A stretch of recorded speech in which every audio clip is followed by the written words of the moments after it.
에스더서 9장은 유대인들이 자신들을 죽이려고 했던 대적들이죠. 이들을 오히려 멸했던 이야기를 우리에게 들려주고 있습니다. 9장을 보면 하나님이 하신 일이 있고 유대인들이 한 일이 있다. 제가 자주 여러분들에게 나누는 이야기인데, 하나님이 우리 인생 가운데 전적으로 일하신다는 거거든요. 전적으로 일하신다는 거예요. 그럼 우리는 뭐 하냐? 전적으로 그 일하심에 참여해야 된다는 거예요. 이거를 잘 모르고 신앙생활하는 사람들이 많아요. 하나님 없이 신앙생활하는 사람들이 있어요. 자기 힘으로 신앙생활하는 사람들, 전적인 일하심을 믿지 못하는 이들이죠. 또 어떤 이들은 하나님이 전적으로 일하신다고 하면서 자기는 아무것도 안 하는 거예요. 기도도 않고 내가 돌봐야 될 사람들도 섬기지 않고 내가 마땅히 해야 될 일들도 놔버려요. 그리고 그냥 너무 이런 이야기를 해요. 하나님이 하십니다 이야기하는 거예요. 여러분, 이건 굉장히 잘못된 신앙이에요. 하나님이 전적으로 하시는 거 맞아요. 그런데 여러분, 하나님의 사람들을 통해서 일을 하시잖아요. 그죠? 그리고 오늘 나를 통해서 일하신다라는 거예요. 나를 드려야 돼요. 내가 하나님의 일에 전적으로 참여가 돼야 된다는 거예요. 오늘 이 에스더서 9장이 그 모습을 그대로 보여주고 있어요. 하나님이 하신 일이 이제 그 1절부터 4절까지 드러나거든요. 1절을 보니까 아달월 곧 12째 달 13일에 왕의 어명을 시행하게 된 날이라. 12월 13일은 두 개의 왕의 명령이 있었어요. 어명이 있었어요. 첫 번째는 뭐예요? 하만이 왕의 조서를 받아서 유대인들을 다 멸절한다는 명령이에요. 첫 번째 어명이에요. 근데 이 어명이 바뀌었어요. 그래서 두 번째 어명이 내려진 거예요. 모르드게가 왕의 조서를 받아서 어떻게 해요? 유대인들을 죽이려고 하는 자들을 다 멸절할 수 있다. 방어권이 생기고, 그리고 죽이려고 한 자들을 오히려 멸절할 수 있는 명령이 생긴 거예요. 이게 누가 하신 일이에요? 하나님이 하신 일이에요. 바꾸어 버렸어요. 그러니까 이 에스더서는요, 어제도 제가 나눴지만 반전을 보여주는, 역전을 시켜주시는 그 하나님의 일하심들을 그대로 보여줘요. 22절에 보면 이런 이야기 하잖아요. 슬픔이 변하여 기쁨이 되게 했다. 애통이 변하여 길한 날이 되게 했다. 잔치를 베풀었잖아요. 사망이 예고된 장례식이 돼야 되는데 다시 생명이 주어지는, 생명 안에서 그 풍성한 잔치를 누리게 하는 이런 때를 맞이하겠다니까요. 심판의 날인데요, 12월 13일이 구원의 날이 된 거예요. 내가 진멸되어야 되는데 대적들이 진멸되는 날이 된 거예요. 여러분, 이것이 우리에게도 있잖아요. 우리는 죽음이 예고된 사람이잖아요. 최후의 심판의 날. 그런데 우리는 그날을 어떤 날이 돼요? 구원받는 날이잖아요. 우리를 멸하려고 했던 대적 사단과 그 무리들은 어떻게 돼요? 영원한 무저경에서 어떻게 해요? 불못의 심판을 받는 거예요. 하나님의 일하심들이죠. 7장까지만 해도요, 12월 13일은 매우 두려운 날이었어요. 그런데 8장 이후는 12월 13일은 어떻게 날이에요? 매우 기대되는 날이에요. 우리도 마찬가지잖아요. 우리가 예수님을 만나기 전에는 죽음이, 그리고 예수님이 이 땅에 오신 날이 매우 두려운 날이에요. 근데 예수님을 만나고 난 다음에 죽음은 우리에게 뭐예요? 구원의 날인 거예요. 영화로운 날인 거예요. 예수님을 만나기 전 비포와 애프터가 너무 우리에겐 확연하게 다른 날이 되잖아요. 반전, 역전, 우리의 존재를 변화시킬 뿐만 아니라 우리 가지고 있는 그 내면의 모든 상태를 슬픔이 변하여 기쁨이 되게 하신 하나님의 일하심이죠. 2절에 보니까요, 이 일을 이루시기 위해서 하나님이 어떤 일을 행하냐면요, 2절 하반절에 보면 모든 민족이요, 사람들은 이제 그 유대인들을 죽이려고 하거든요. 근데 모든 민족이요, 유대인들을 두려워하여. 그러니까 이 페르시아가 127개의 지방을 다스렸잖아요. 근데 그 지방에서 하만의 영향력 안에 있는 사람, 하만과 같은 아말렉 족속의 후손들일 수 있고, 그죠? 하만의 영향력 안에 있는 사람들 있죠. 그리고 다른 사람들은 다 이제 여러 속국들, 페르시아의 식민 지배를 받는 나라들이에요. 그런데 유대인들을 어떻게 바라보냐면, 전에만 해도 왕의 음행이 두 번째 내려지기 명령만 있기 전만 해도 어떻게 해요? 다 같이 하만과 합세해서 유대인을 죽이려고 했는데, 딱 그날이 왕의 명령이 떨어진 다음부터 뭘 보냐면 유대인들에게 두려운 마음이 생기는 거예요. 저들을 건드리면 안 되겠다. 큰일 난다. 능히 막을 자가 없다고 하잖아요. 이 마음을 누가 주셨냐고요. 하나님이 하신 일이잖아요. 이거 유대인들이 할 수 없잖아요. 너희들 나 건드리면 죽을 줄 알라. 이렇게 겁준다고 해서 겁먹는 게 아니잖아요. 하나님이 권위, 권세를 하나님의 백성들에게 부어주신 거예요. 3절은 이제 페르시아 안에 있는 모든 지도자들이에요. 왕의 신하들이잖아요. 그죠? 왕의 심물을 보는 모든 자들이 어떻게 해요? 모르드게를 두려워해요. 총리 대신으로 세웠잖아요. 왕 다음에 권력을 모르드게에게 줬거든요. 이때를 위한 거예요. 그런데 사람들이, 이 신하들이 뭐냐면 반대편에서 모르드게를 막 비난하고 반대 세력을 만든 게 아니라 이제 모르드게를 돕는 거예요. 그리고 어떻게 해요? 유다인 살려야 되겠다. 12월 13일 날 어떻게든 유다인 살려야 되겠다. 이런 일이 일어난 거예요. 여러분, 우리가 이 땅 현장에 있다고 생각해 보세요. 나 죽는다고 생각했는데 막 사람들이 다 나를 도와줘요. 여기저기에서. 걱정하지 말라고. 우리가 당신 편이다. 도와주겠다. 막 만나는 사람마다 그런 이야기를 하는 거예요. 용기가 생기죠. 용기 100배, 1000배 되는 거예요. 이거 누가 하냐고요. 하나님이 하신 일이에요. 누구도 이 일을 할 수 없는 거예요. 하나님 우리에게 이렇게 일하신다고요. 하나님의 아들이 와서 친히 우리를 그의 몸 안으로 초대하시고 성령이 우리 안에 거하게 하심으로, 그죠? 우리는 하나님 안에 있다. 하나님이 오신다. 약속의 말씀을 우리에게 주시고 공동체를 통해 일하시고 모든 믿지 않는 사람들을 통해서 하나님의 백성들을 보호하시는 하나님의 일하심이 우리 가운데 있잖아요. 놀랍다. 하나님의 일하심이 놀랍다. 이런 고백이 믿음의 사람들에게 터져 나오는 거죠. 전적인 하나님의 일하심이라는 거예요. 그 전적인 하나님의 일하심을 본 자들은 어떻게 해야 되냐? 제가 처음에 말했던 것처럼 전적으로 하나님의 일에 참여해야 돼요.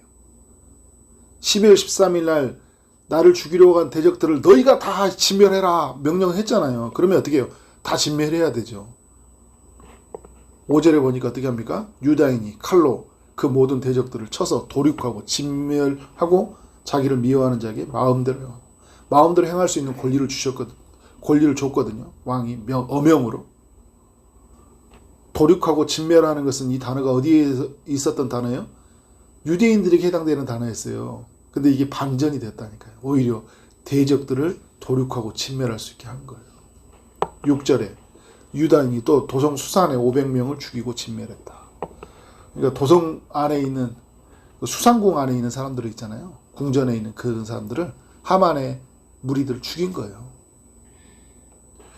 그리고 7절부터 10절은 누구냐? 하만에게는 10아들이에요. 10아들을 죽였어요. 왜 이렇게 다 죽여버려야 되는 건가? 이렇게 말할 수 있어요. 근데 여러분, 이건 죄의 문제이기 때문에 그런 거예요. 성경을 볼 때 사람을 죽인다 할 때 막 그 가나안 정복들 막 다 죽이잖아요. 죄의 세력이기 때문에 이게 하나님의 심판과 관련되어 있는 거예요. 출애굽기에서도 우상 숭배하는 사람들 레위인들이 죽이잖아요. 죄 아래에 있는 사람들을. 거룩하신 하나님이 이 죄인과 함께 할 수 없기 때문에 하나님이 하나님의 사람들을 통해서 어떻게 해요? 하나님의 사람들 심판의 도구로 사용하셔서 그들을 멸하시는 거거든요. 유대인들이 멸했다는 건 뭐냐면 죄의 세력을 다 제거하는 거예요. 이게 또 의미가 있는 게 뭐냐면 이 사람들은 아말렉 후손이잖아요. 아말렉 후손은 하나님이 출애굽기도 그렇고 신명기도 그렇고요. 그리고 사무엘상도 이야기에서 말은 아말렉은 다 진멸하라고 그랬어요. 근데 그때 사울왕이 다윗 왕이 세워지기 전에 사울왕 있잖아요. 그때 진멸하지 않았거든요. 남겨두었어요. 그래서 이런 일이 생긴 거예요. 근데 여러분 지금 유다인들은 페르시아 땅에서 뭘 하고 있어요? 다시는 사사시대 사람들이 막 남겼던 것이고 나중에 사울왕이 남겼잖아요. 다시는 그런 실수를 반복하지 않는 거예요. 남겨두지 않아요. 다 진멸해버려요. 오늘 우리에게 해당되는 게 뭐예요? 우리가 예수 믿고 나서 우리 죄의 열매들이 있잖아요. 곳곳에 죄의 열매들, 그 잔재들이 있거든요. 다 제거하는 거예요. 성령을 의지해서 말씀이라는 검을 가지고 칼로 쳐서 다 도륙겠다 그러죠. 하나님의 말씀을 가지고 말씀에 비추어서 이것이 하나님 뜻이 아니면 제거하는 거예요. 씨름하는 거예요. 금식하는 거예요. 다시는 이런 세계관, 사고로 살지 않겠다고 결혼하는 의지를 가지고 단호하게 잘라내버리는 거예요. 이게 하나님의 사람들의 삶이에요. 자, 유다 백성들이 다 한 일이죠. 그러면 이제 또 뭐 이 일은 백성들만 하는 게 아니에요. 11절에 누가 나섭니까? 왕후 에스더가 나서요. 왕이 왕후 에스더에게 이르되 이제 도성수산에 500명도 죽고 하만의 열아들도 죽었고 이제 그러면 내가 뭘 하면 좋겠냐라고 이제 에스더에게 이야기를 합니다. 그러면 내가 다 시행해 주겠다. 그러니까 에스더가 13절에서 요청을 할 때 이런 요청을 해요. 왕이 좋게 여기시면 수산에 사는 유다인들이 내일 또 오늘 저서대로 행하게 하시고, 지금 무슨 말이냐면 12월 13일 날 하루 동안에 이 일이 다 못한 거예요. 하만의 무리들을 다 죽이지를 못한 거죠. 시간이 더 필요한 거예요. 여호수아서 10장의 내용과 연결이 비슷하죠. 사람들을 다 진멸하는데 어떻게 해요? 밤이 어두워지는 거예요. 그러니까 여호수아가 뭐라고 합니까? 태양이 멈춰달라고 기도해 주잖아요. 그러면 다 진멸하겠다고. 오늘 이제 이 에스더는 어떤 말을 말하고 있어요? 시간을 더 주라는 거예요. 시간을 더 주라. 그러니까 왕이 어떻게 됩니까?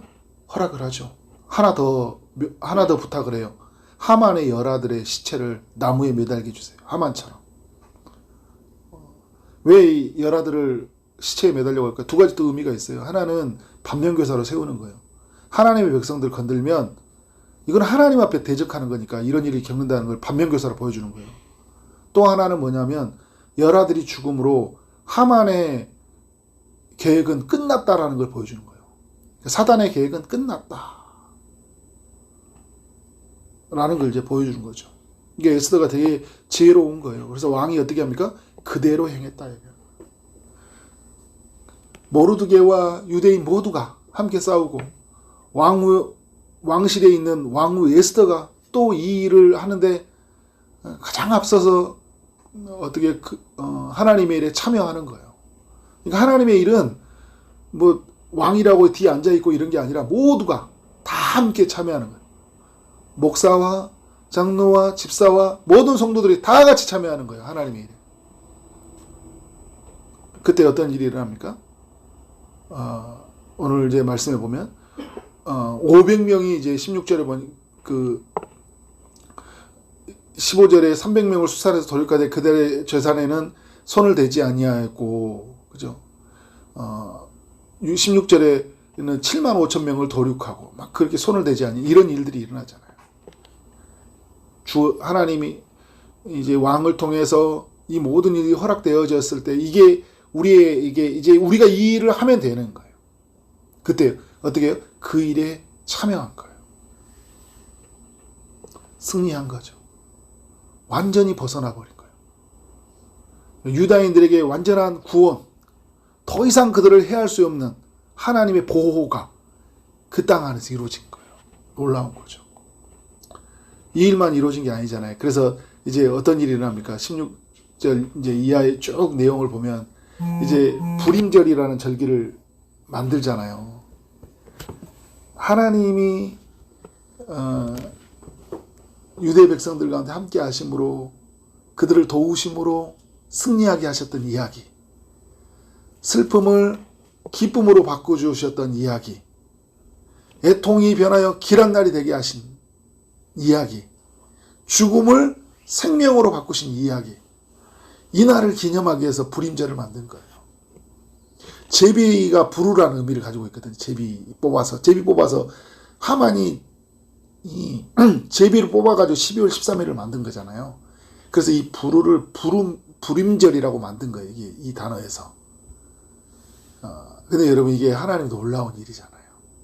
제비를 뽑았는데 그날이 되는데 하나님이 그날을 유대인이 멸한 날이 아니라 유대인들을 죽이려고 한 대적들을 멸하는 날 바꾸어 버렸잖아요. 바꾸어 버려.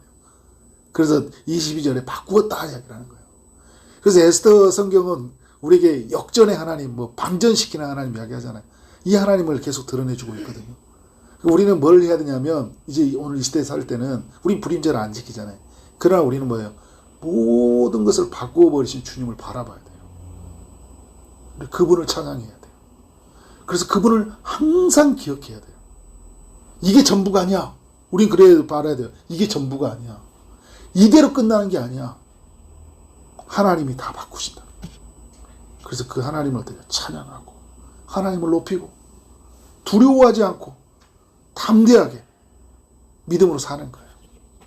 그렇게 살아가는 여러분 삶이 되어지기를 주 이름으로 축원합니다. 기도하도록 하겠습니다. 하나님 감사합니다. 애써서 9장을 통해 우리 모두에게 교훈하여 주시니 감사합니다. 전적으로 일하시는 우리 하나님을 바라보게 하여 주옵소서. 죽음을 생명으로 바꾸시고 심판을 구원으로 바꾸신 주님, 슬픔을 기쁨으로 바꾸신 주님, 전에는 흉한 날이었지만 이제 예수 안에서 길한 날이 되게 하신 주님을 바라보고 믿음으로 사는 우리의 삶이 되게 하여 주옵소서. 전적으로 주의 일에 참여하게 하여 주옵소서. 죄의 세력을 모두 진멸하게 하여 주시고 우리 모두가 함께 싸우게 하여 주시고 그리고 내가 해야 될 일을 하며 살아가도록 인도하여 주옵소서. 모든 것을 바꿔버리신 우리 주님을 온전히 찬양하고 온전히 높이며 그래서 오늘 하루의 삶 가운데 하나님의 일하심이 우리의 삶 가운데 풍성하게 드러나도록 인도하여 주옵소서. 오늘 또 믿음으로 나가는 모든 심령이 주님이 찾아가셔서 일하실 줄 믿사옵고 예수 그리스도 이름으로 기도를 싸움나이다. 아멘.